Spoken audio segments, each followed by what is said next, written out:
कल चुनाव के बाद जो हारे हुए प्रत्याशी हैं राहुल सिंह, भाजपा के प्रत्याशी, उन्होंने सीधे आरोप आपके परिवार पर लगाया कि भीतरघात की वजह से चुनाव हारे। क्या कहना आपको? देखिए,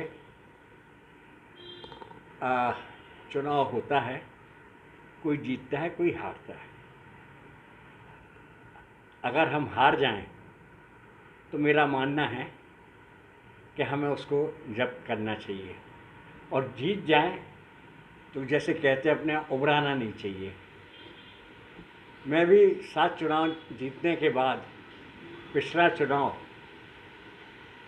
श्री राहुल सिंह से 790 वोट से हार गया। हालांकि मेरे पास तो बताने को वैध कारण भी है कि आदरणीय डॉक्टर रामकृष्ण जी कुसमरिया खड़े हो गए, हमारे सांसद रहे हैं 5 बार, और उनको 1100 से ज़्यादा वोट मिल गया और मैं 790 वोट से हार गया। परंतु मैंने तब भी किसी को इसके लिए नहीं कहा, मैंने अपनी हार स्वीकार की और बस कहा कि भाई जनता की सेवा करते रहेंगे। आज फिर ये चुनाव हुआ, भारतीय जनता पार्टी ने श्री राहुल लोधी को कैंडिडेट बनाया। कैंडिडेट बनाने के बाद चुनाव हुआ। चुनाव में जनमानस पूरी तरह से उनके विरोध में था, और ये कह देने से कि ये स्टार प्रचारक रहे हैं और मंत्री रहे हैं और ये अपना वार्ड हार गए, जहाँ हम शहर में कोई वार्ड जीते ही नहीं हैं, देहात में भी हारे हैं।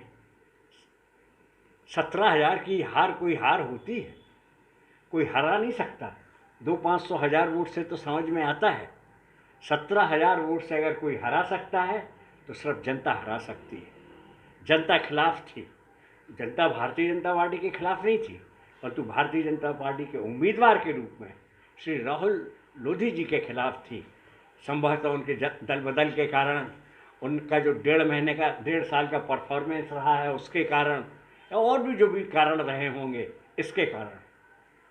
अब भारतीय जनता पार्टी के तो बहुत नेता हैं शहर में, हम भी यहाँ रहते हैं, आदरणीय प्रहलाद पटेल जी का भी घर है यहाँ, हमारे सांसद हैं, हमारे जिलाध्यक्ष जी का भी घर है यहाँ पर है, नगर के मंडल अध्यक्षों के भी घर है यहाँ, पूर्व नगर पालिका अध्यक्ष महोदया का भी घर है यहाँ, सबके वार्डों में हारे। तो इसमें किसी एक को सोची समझी साजिश के तहत उन्होंने मेरा नाम लिया है।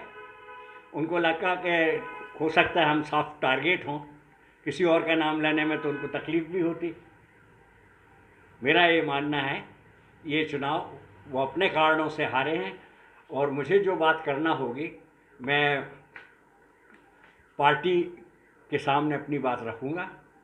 और जिस तरीके से 3 माह पूर्व जो पार्टी में आए और एक हार बर्दाश्त नहीं कर पाए, और वो भी बड़ी हार बर्दाश्त करने का कहने का वो नहीं छोड़ पाए, और उन्होंने आरोप लगा दिया। ठीक है, आरोप लगाना तो आसान है, मुझे कोई एक्सप्लेनेशन नहीं देना है, और ना किसी से सर्टिफिकेट लेने की ज़रूरत है मुझे, परंतु ये ठीक बात नहीं है, इस प्रकार से होना नहीं चाहिए। और अगर होता है तो ठीक है, अपना परिणाम भुगतने के लिए तैयार रहें।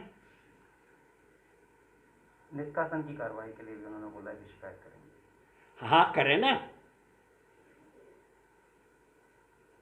पार्टी कुछ पूछेगी मुझसे तो मैं जवाब दूंगा, नहीं तो फिर मुझे जो निर्णय लेना होगा मैं अपना निर्णय लूँगा।